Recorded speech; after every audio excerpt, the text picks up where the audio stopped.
Olá, pessoas queridas, sejam muito bem-vindos. Cá estamos para mais um vídeo e hoje eu tô com um microfone novo.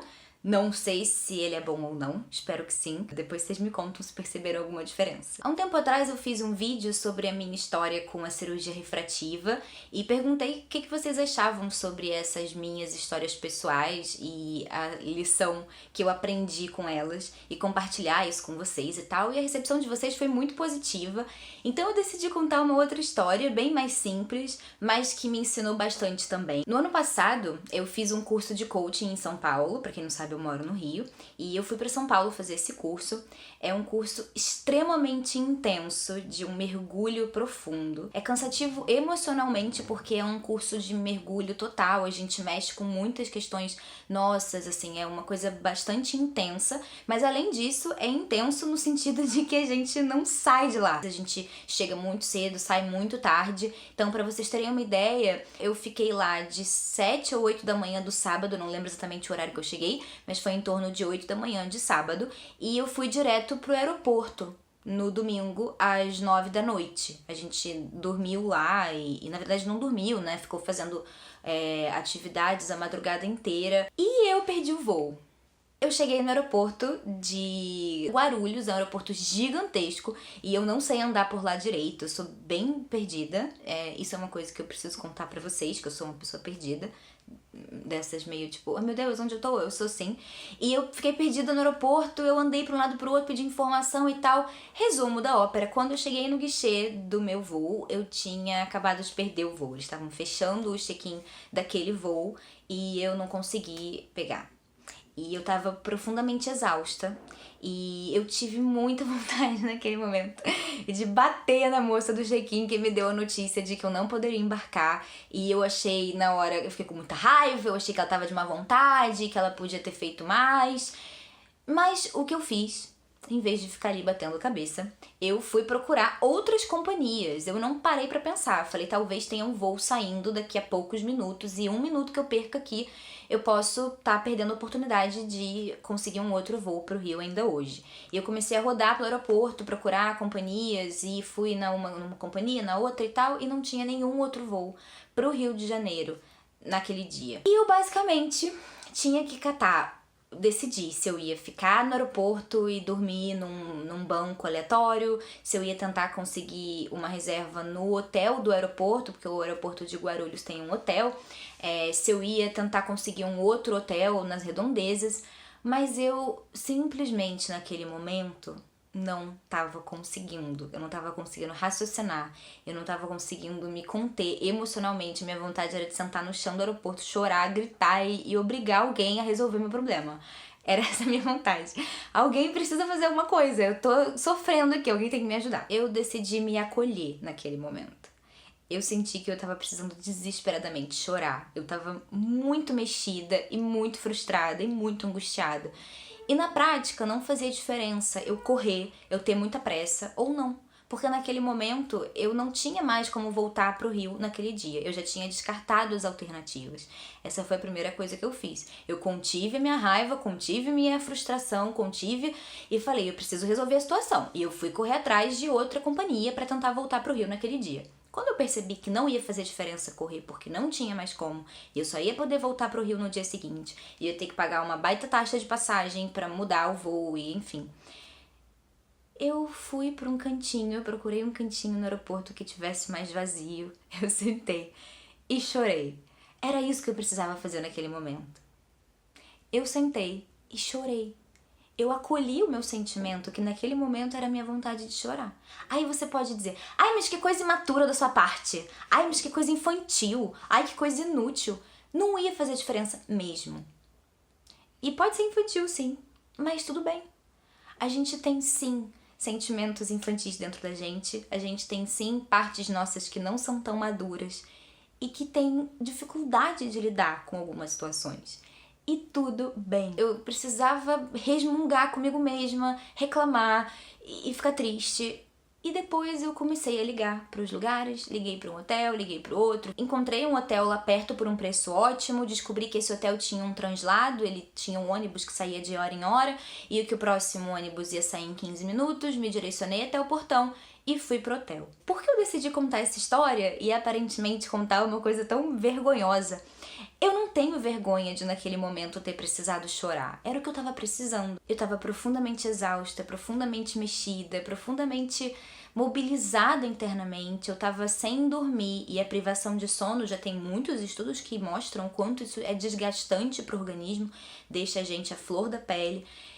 E eu precisava chorar. E eu acho que essa é uma lição muito importante, porque a gente tem uma demanda hoje, né, por uma vida feliz. A gente aprende que a gente tem que ser feliz, que a gente tem que pensar positivo. A gente não vai ser feliz o tempo todo. Mesmo que a gente esteja muito feliz, mesmo que nós sejamos pessoas muito realizadas em tudo na vida, meu Deus, que família feliz, vai ter dias que nós vamos estar menos felizes. Vai ter dias que a gente vai estar mais cansado, mais sensível emocionalmente e a gente vai estar precisando ficar mais quietinho, a gente vai pensar coisas que não são tão legais de pensar.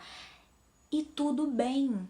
É importante a gente conseguir se acolher nesses momentos e não se obrigar a sair correndo. Tem muitas pessoas que entram num círculo vicioso e ficam muito mais ansiosas porque acham que não poderiam estar ansiosas naquele momento.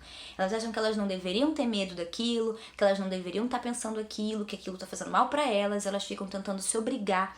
Então, se você se identifica com isso e se você sente que você está nesse lugar, preso num círculo vicioso enorme em que você se culpa e aí você sente que não devia se culpar, e aí você se culpa por sentir que você não deveria se culpar, e aí você entra numa bola de neve gigante, saiba que você se culpa às vezes, você fica triste às vezes, você não ter vontade de fazer nada às vezes, e você não fazer nada às vezes, tudo bem.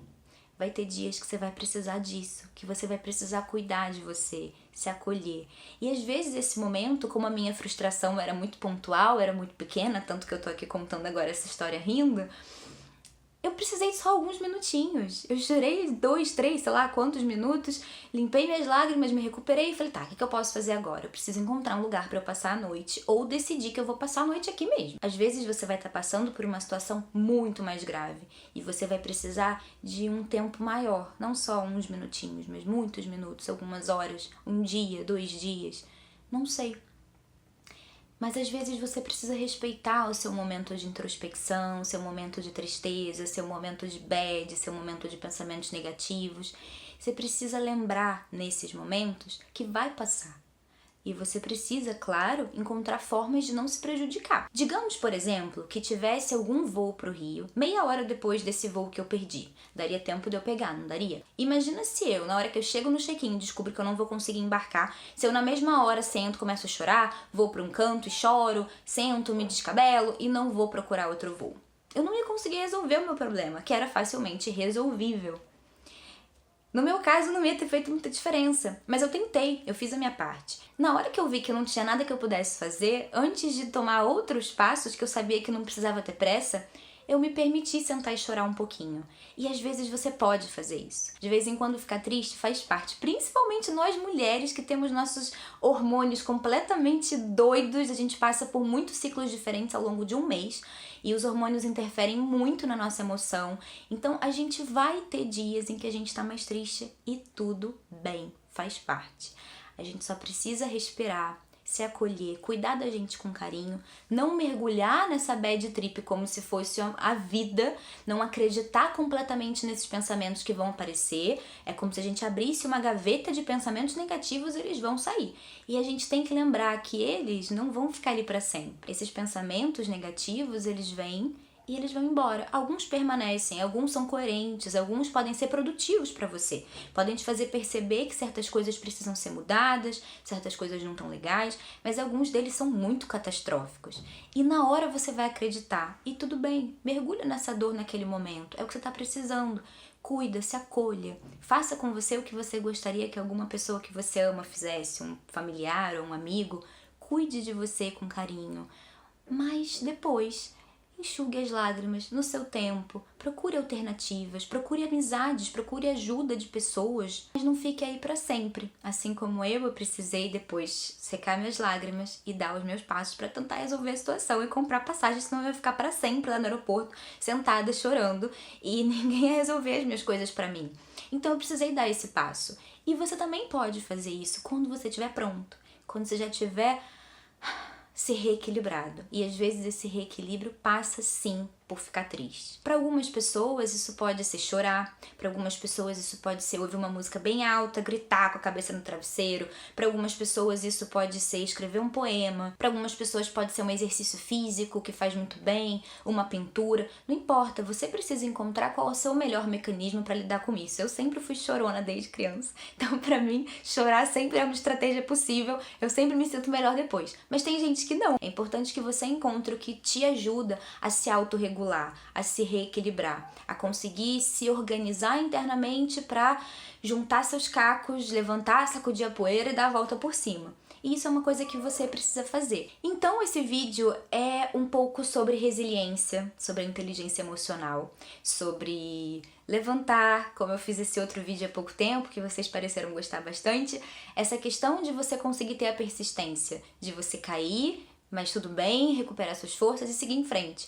Às vezes, entre essa queda e essa recuperação, entre esse momento de você cair e você conseguir tentar de novo caminhar, você vai precisar passar por um momento em que você vai ficar sentado, frustrado, chorando, para depois você levantar e falar, não, peraí, tudo bem, agora já foi, eu tô aqui e eu vou tentar de novo. Você não precisa não ficar triste, você não precisa ficar feliz o tempo todo, você não precisa ser forte o tempo todo. Você precisa só encontrar momentos adequados, adaptados, coerentes, que não te exponham a risco, para você conseguir botar pra fora as suas coisas que não estão bem pra você. Essa expressão de sentimentos, ela é muito importante pra gente. A forma como você vai expor e a situação na qual você vai expor, o momento em que você vai expor, isso vai precisar variar de acordo com a situação. Se você estiver triste hoje, tudo bem. Eu espero de verdade que você consiga se acolher, que você consiga buscar a ajuda que você precisa, seja ela de alguém que é importante pra você e que pode te ajudar a se equilibrar, ou seja ela de algum artifício, uma pintura, alguma expressão artística, alguma coisa que te faz bem, um passeio na natureza, alguma coisa que te faz bem. Busque isso para você curtir a sua fossa, mas entendendo que ela não é para sempre. Para você curtir enquanto você vai tentando reunir as suas energias para dar um passo saudável, produtivo, para sair desse buraco e não ficar nele para sempre. E de vez em quando entrar no buraco um pouquinho, tá tudo bem, tá permitido. Sem culpa, tá? Se esse vídeo fez sentido pra você, eu espero que tenha te ajudado de alguma forma. E se você acha que ele te ajudou e que pode ajudar outras pessoas, compartilhe com pessoas da sua família, com amigos, pessoas que te ajudam quando você tá mergulhado no buraco, pessoas que te ajudam a sair, pessoas que você acha que estão precisando se permitir, se acolher um pouquinho, cuidar um pouquinho das suas feridas, lamber as suas feridas pra deixar elas cicatrizarem um pouquinho, pra depois seguirem em frente. E compartilhe, se inscreva no canal se você gosta de conteúdos e reflexões como essa. E até o nosso próximo vídeo.